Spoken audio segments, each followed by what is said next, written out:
Hello दोस्तों, आप सभी का स्वागत है हमारे इस यूट्यूब चैनल क्रैक एकेडमी में। आज आपको हम क्रैक करना सिखाएंगे।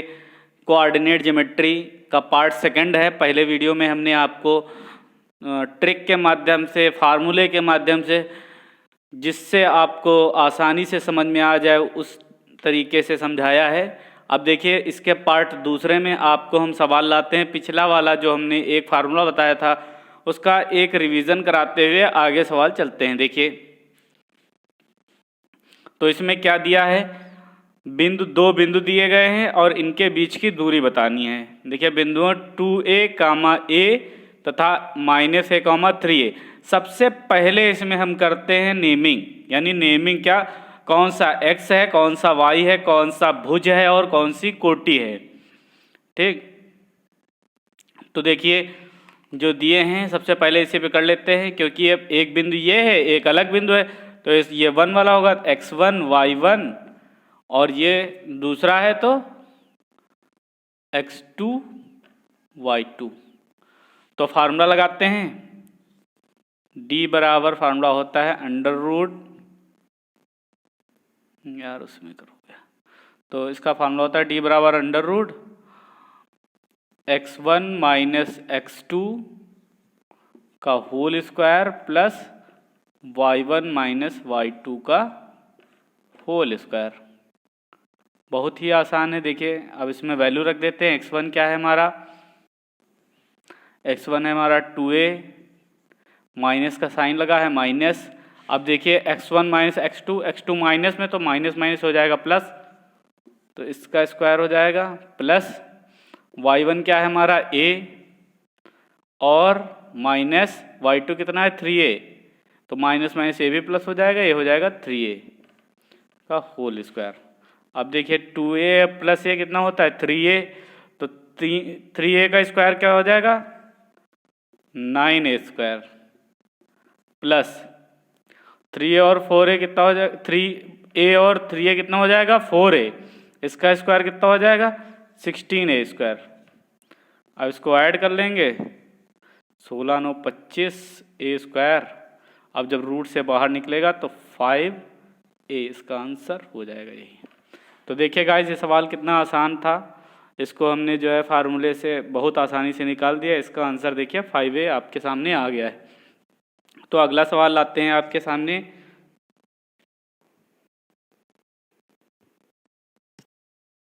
तो गाइस, आपके सामने देखिए दूसरा सवाल आ गया है।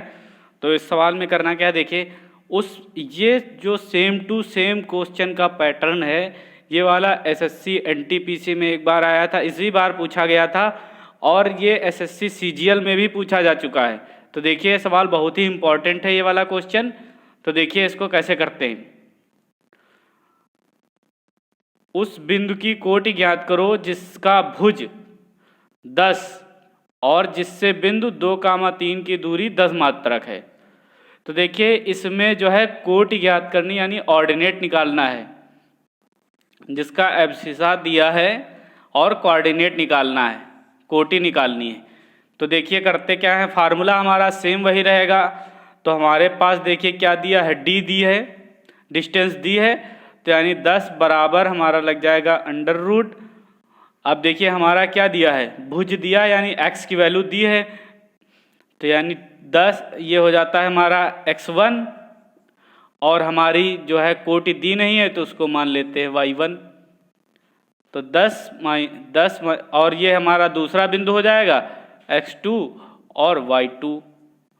तो 10 माइनस x2 क्या हो जाएगा 2, इसका square, plus y1 minus y2 का स्क्वायर होता है, तो y1 की जगह y1 ही रखेंगे, और ये हमारा 3 है तो माइनस का 3 का होल स्क्वायर। अब देखिए कैसे करते हैं, 10 बराबर 10 में 2 जाएंगे, 8 बचेंगे, 8 का स्क्वायर कितना होता है 64। या इसको हम ऐसे भी गाइस कर सकते हैं, इसका सीधा हमने, जैसे ये हमारे पास है, इसका दोनों तरफ का स्क्वायर कर देते हैं। दोनों तरफ का स्क्वायर कर दिया तो हमारा रूट हट जाएगा, तो यानी ये हो जाएगा हमारा 100, और ये हमारा रूट हट के आ जाएगा 8 का स्क्वायर प्लस y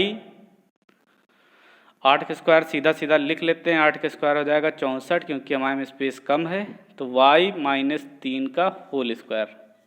अब 64 जब इधर जाएगा पक्षांतर होके इसमें घटेगा तो हो जाएगा 36, 36 बराबर हो जाएगा y माइनस 3 का होल स्क्वायर। अब स्क्वायर हमारा इधर लग जाएगा, अंडर रूट बन जाएगा, तो y माइनस 3 बराबर हो जाएगा हमारा 6। तो y की वैल्यू हमारी जो आ जाएगी, ये हमारा आता है प्लस माइनस में, अगर प्लस का लेंगे तो इधर जाएगा तो ये हमारी वैल्यू हो जाएगी 9, और अगर हमने माइनस के ले लिया, माइनस के ये इधर जाएगा तो ये हो जाएगी 3। तो यानी इसके दोनों आंसर आने के चांसेस रहते हैं, आप घबराइएगा नहीं। ज़्यादातर जनरली जो आंसर होता है उसका 9 ही दिया होगा, नहीं अगर आपके ऑप्शन में नहीं दिख रहा है तो आप घबराइएगा नहीं, माइनस वाला ले लीजिएगा, 3 आ जाएगा। तो इसके 2 आंसर आते हैं। तो गाइज आपके सामने इसका आंसर आ चुका है। देखिए दूसरे सवाल लेके आपके पास आते हैं, देखिए क्या तरीका कैसे बताते हैं उसको आपको। तो आपके सामने देखिए एक दूसरा सवाल लाए हैं, नया टाइप है। इसमें देखिए दिया है मूल बिंदु से, बिंदु P की मूल बिंदु से दूरी ज्ञात करनी है। बिंदु P जिसके निर्देशांक दिए हैं -3, -4, इसके मूल बिंदु से दूरी ज्ञात कीजिए। इसके लिए आपको एक बात जानना बहुत ज़रूरी है। ये देखिए हमारा पास जो है, ठीक। अब देखिए जहाँ पर ये दोनों रेखाएं काटती हैं इसको बोलते हैं मूल बिंदु, और इसके निर्देशांक होते हैं, मूल बिंदु को O से डिनोट करते हैं, इसके निर्देशांक होते हैं 0,0, क्योंकि बीच में होता है, इसमें कोई दूरी नहीं चली गई होती है, इसीलिए इसके कोऑर्डिनेट जो रखे गए हैं 0,0। अब देखिए हमारा फार्मूला क्या हो जाता है। अब हमारे इसके लिए मूल बिंदु से अगर कोई 2 बिंदु हैं उनके हमको वैल्यू तो पता होनी चाहिए कि भुज की और कोट की वैल्यू क्या क्या है। अब देखिए पहला बिंदु हमारे पास तो दिया ही है P की दूरी कितनी है -3, -4, यानी इसके ये निर्देशांक हैं। और दूसरा बिंदु हमारा हो जाए मूल बिंदु O के, अब देखिए कोऑर्डिनेट क्या है 0,0, यानी O के निर्देशांक हो जाते हैं 0,0। तो अब देखिए हमारा वही फार्मूला लग जाएगा, D बराबर √x1 - x2 का whole square plus y1 - y2 का होल स्क्वायर। तब लगा दीजिए। आप सबसे पहले इसमें नंबरिंग कर लेंगे, x1 y1 x2 y2। देखिए क्या करते हैं, सीधा वैल्यू रखते हैं, -3 -0, क्योंकि ये 0 है, प्लस -4 -0 का होल स्क्वायर दोनों में लगता है। तो 3 में कोई चीज़ 0 घटेगा तो वही आएगा, और माइनस का आएगा तो तब भी स्क्वायर हो जाएगा तो प्लस का हो जाएगा। तो यानी ये हो जाएगा 9 + 4 का स्क्वायर कितना हो जाएगा। अब ये भी घटेगा तो 0 घटेगा, क्या जुड़ेगा तो भी 0 आएगा, मतलब 4 आएगा। तो 4 का स्क्वायर कितना हो जाएगा 16, और 16 9 होता कितना है 25, बराबर √25। तो वैल्यू हमारी कितनी आ जाएगी 5। आंसर, यही हमारा आंसर हो जाएगा। तो गाइस ये देखिए मूल बिंदु से अगर कोई आपको कोऑर्डिनेट इसका न दिया हो, मूल बिंदु दिया हो, जैसे एक बिंदु दिया हो और दूसरा मूल बिंदु से दूरी पूछे, तो हमको करना क्या है, मूल बिंदु के निर्देशांक जो होते हैं 0,0 होते हैं, और एक बिंदु हमारा दिया गया होता है, फार्मूला लगा देंगे, आपका आंसर आ जाएगा। तो देखिए गाइज आपके सामने इसका कितनी आसानी से आंसर आ गया। आप देखिए दूसरा सवाल आपके सामने लाते हैं। देखिए आपके सामने एक नया तरीका लेके आए हैं, नए सवाल इससे पूछे जाते हैं। ये अगला टाइप है हमारा, ये हमारा अगला टाइप है। तो इसमें क्या है, इसमें रेखाखंड का निर्दिष्ट अनुपात में विभाजन, यानी रेखाखंड का जो है विभाजन कौन कौन से अनुपात में होता है। तो देखिए ये सब, एक तो विभाजन होता हमारा अंतः विभाजन, सबसे पहला विभाजन होता है अंतः विभाजन। हम ज़्यादा इसमें आपको डीप में नहीं ले जाएंगे, सीधा आपको इसके फार्मूला लिखाते हैं। अंतः विभाजन, एक होता है अंतः विभाजन और एक होता है बाह्य विभाजन। बाह्य विभाजन, तो अंतः विभाजन सबसे पहले देखिए अंतः विभाजन का फार्मूला क्या होता है।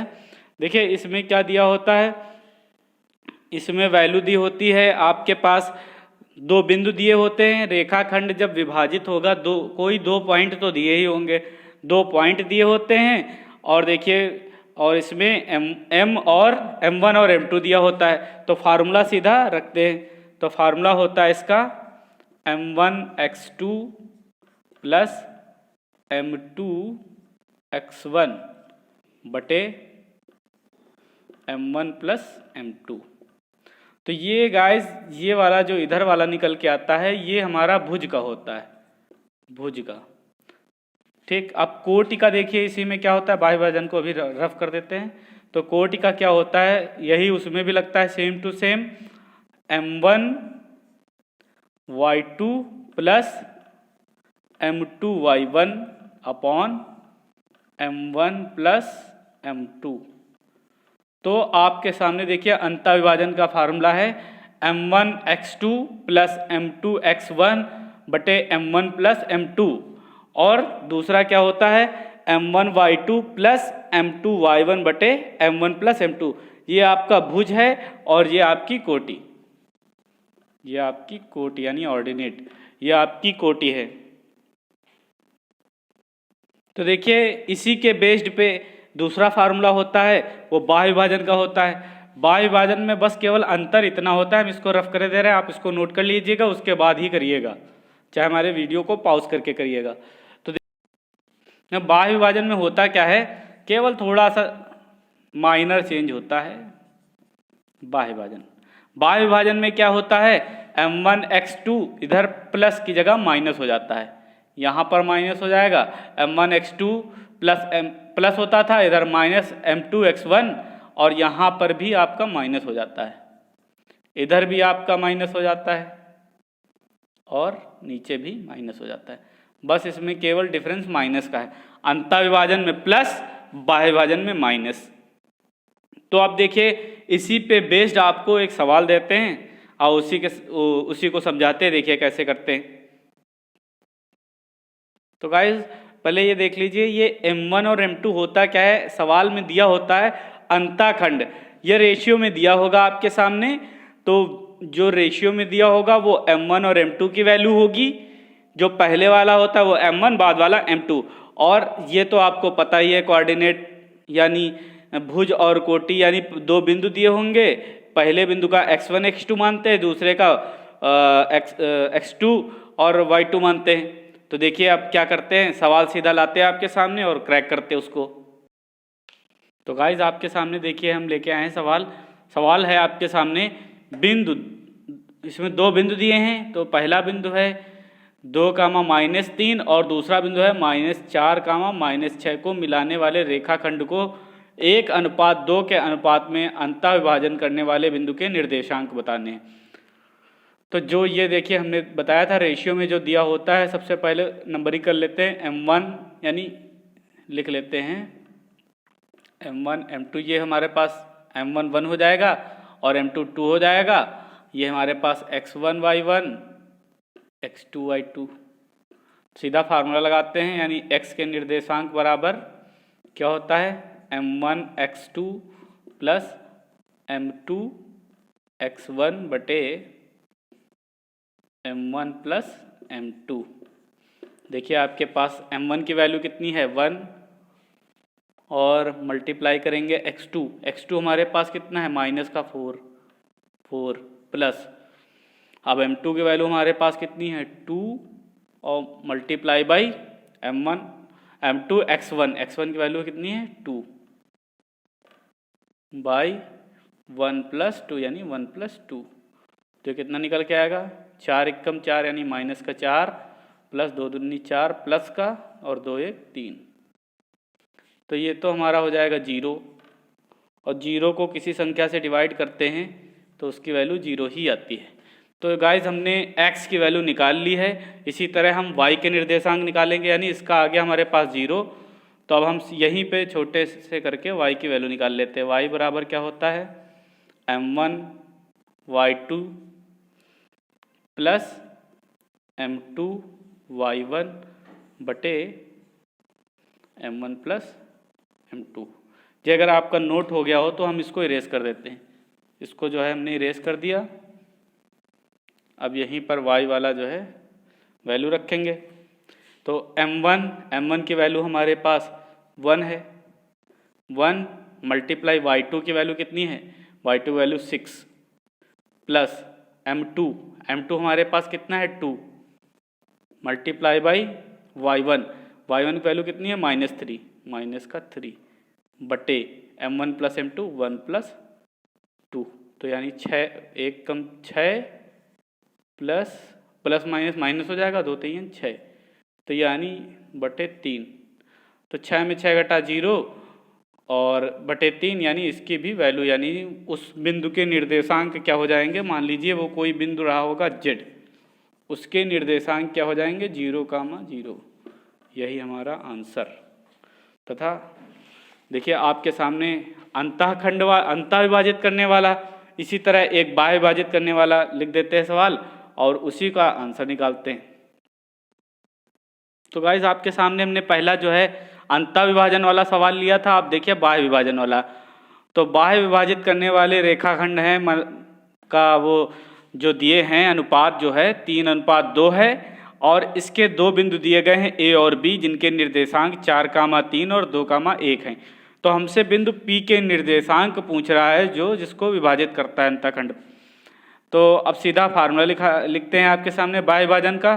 तो इसमें होता है m1x2 माइनस m2x1 बटे ये x का होता है, ठीक, बटे m1 माइनस m2। तो अब देखिए इसमें पहले x की वैल्यू निकाल लेते हैं, फिर बाद में y वाला निकालेंगे क्योंकि स्पेस कम है थोड़ा सा। देखिए m1x2 m1 हमारे पास, पहले देखिए नंबरिंग कर लेते हैं, m1 m2 और ये हमारा x1 y1, ये हमारा x2 y2। अब देखिए m1 सबसे ज़्यादा बच्चे गलती यहीं पे करते हैं, जो है इसको x1 x2 और x1 x2 y1 y2 लिख लेते हैं, जो कि सरासर गलत है। पहले हमारा भुज दिया होता है, बाद में कोटि दी होती है। तो ये हमारा एक हो जाएगा पॉइंट यानी एक बिंदु और ये दूसरा बिंदु। तो पहले बिंदु का जो है निर्देशांक, क्योंकि पहला है तो इसलिए 1 लिखते हैं, दूसरा है तो 2 लिखते हैं, x1 y1 x2 y2। तो सब यहाँ पर गलती नहीं करेंगे कोई, तो बहुत आसानी से सवाल कर ले जाएंगे। अब देखिए m1 की वैल्यू हमारी कितनी दी गई है 3, x2 की वैल्यू कितनी दी गई है, x2 इधर से आएगा 2 माइनस m2 की वैल्यू कितनी है 2, x1 यहाँ पर x1 होगा, x1 की वैल्यू कितनी दी गई है 4, 2 मल्टीप्लाई बाई 4 और इसको माइनस कर देंगे 3 माइनस 2। तो देखिए सॉल्व करते हैं, 3 दूनी 6 4 दूनी 8 यानी माइनस का 8 बटे 3 2 1। तो ये हो जाएगा हमारा माइनस का 2, यानी ये x वाला निकल के आया। अब देखिए इसी में y वाला निकालते हैं, नोट कर लीजिएगा आप आसानी से, पॉज करके चाहे नोट करिएगा। देख लीजिए हम आगे बढ़ते हैं।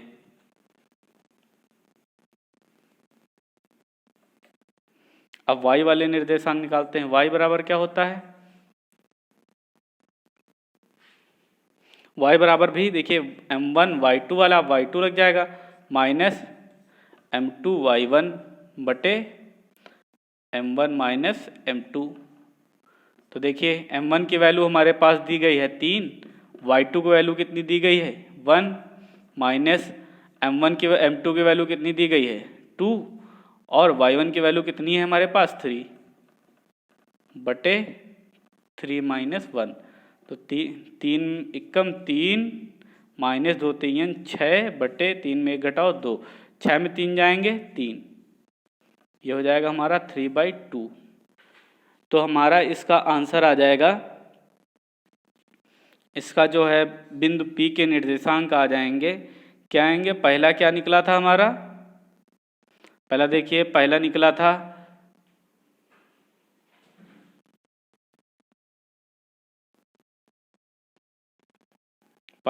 हमारा -2 3/2। ये कैसे आ गया, हाँ ये देखिए हमारा यहाँ पर 2 था, यहाँ गलती हो गई है, माइनस का 2, 3 में 2 घटाएंगे तो 1 आ जाएगा, यानी हमारा ये कितना आ जाएगा, माइनस का 3। तो हमारे बिंदु P के निर्देशांक कितने आ गए, -2, -3।